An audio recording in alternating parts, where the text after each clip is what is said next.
Hi everyone, I'm Rochelle with Originally Worn, and in this video I'm going to show you how to make quick photo backdrops that cost roughly $2 to $3 a piece compared to the ones that cost $77 a piece.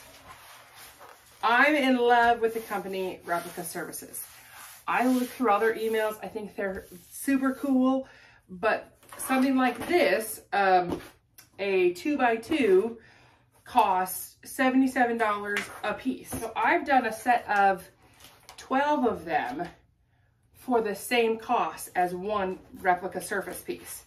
So to do this, you're going to need a piece of foam core board. You can buy this at like Walmart or the Dollar Tree, something like that.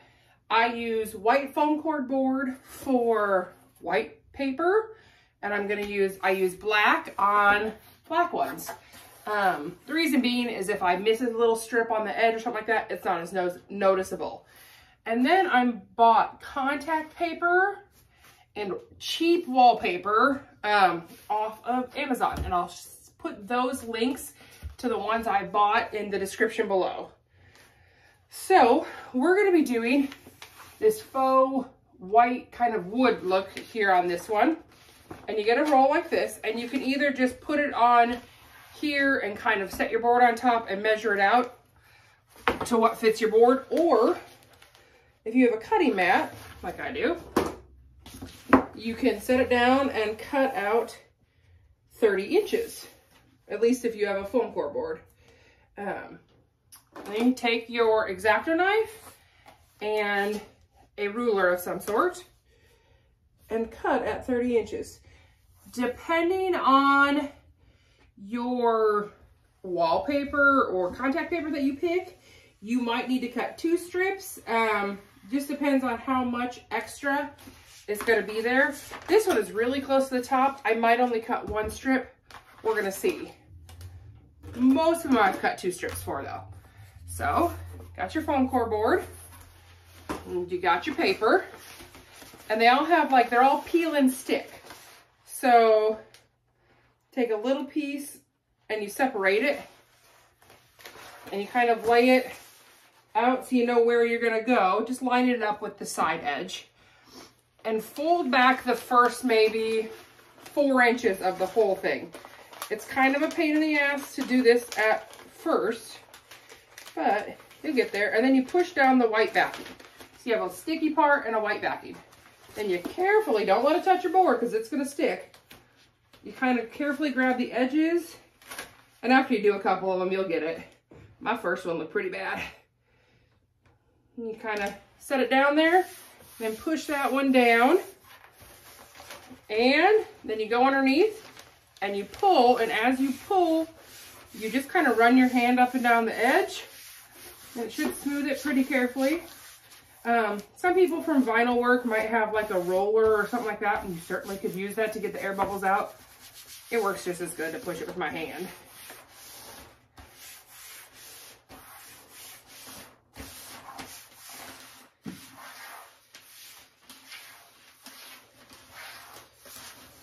So there we have with 1 sheet on there. This paper was pretty tall. I could skip covering this if I was like low on this board paper, or if I just didn't want to.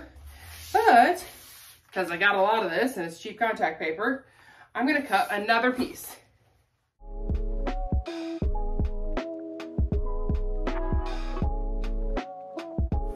So if you're matching up a pattern like this that matches up, you'll have to kind of figure out what side of the paper you need to do it on, whether it matches up that way or whether it matches up this way. I'm going to go with this one matches up this way. Also, so you don't have to mess with this whole sheet, I kind of guess on how much I'm going to need. And I'm saying and I like to overlap it a little bit because why not? I'm going to cut it to, I don't know, about a couple inches up top there. And I'm just going to actually go with my knife now here, because I'm going to wrap the excess around the edge. It doesn't have to be perfect. And you could do that with all the pieces if you wanted. cut an extra inch or so, something like that, and wrap every edge, but I just didn't. It's rare that you see the edges of them in a product shoot anyway. So we have this piece here, and we're gonna match it up like this. So I'm gonna kind of line it up again, try to overlap it a little bit if the pattern allows it. Some patterns that look like subway tile or hexagon tile or something like that doesn't. You have to line it up really good. Of course, patterns like marble and that kind of thing, you can overlap it. You can do whatever you kind of want in that. It's not so fussy. So I get kind of a bigger chunk off here, fold my excess backing to the back, line it up a little bit again so we're not just crazy crooked, and go for it. So we got that much, and we're just gonna keep peeling and pushing again. Especially with wood grains, it just looks like a grain, so it's pretty simple.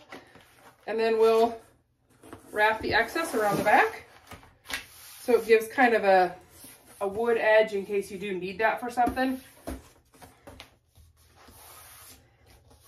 But you also have a big chunk left if you want to do something else with it.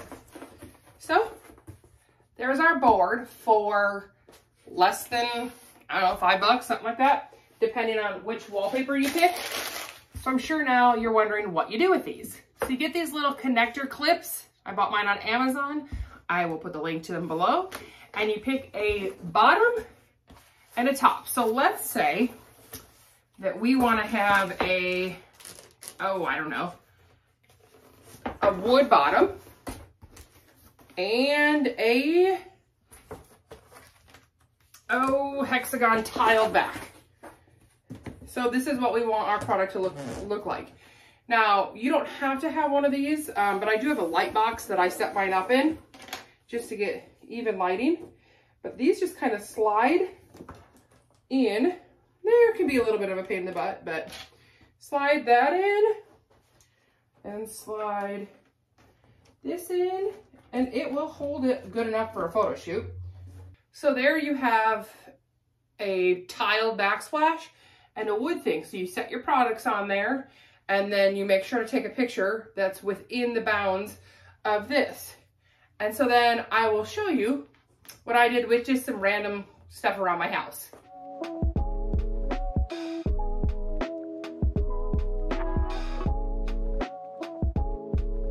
So here's some of the finished ones I've done so far for different looks. I have a couple more left to do, but just thought I'd show you what we got. So we have a rustic wood, a hexagon tile, a light worn wood, a black concrete, a white shiplap,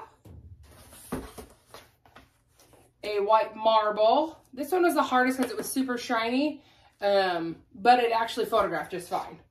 And then a black marble. And then also, you can use the back of them for a solid black or white. So I hope this video showed you a great alternative to those expensive backdrops so you can have a wide variety and show off your products better. Be sure to follow me for more tips, tricks, and tutorials. I'm on YouTube and TikTok and Facebook and all the things, Pinterest. So follow me there. Thank you. Oh, and be sure to subscribe.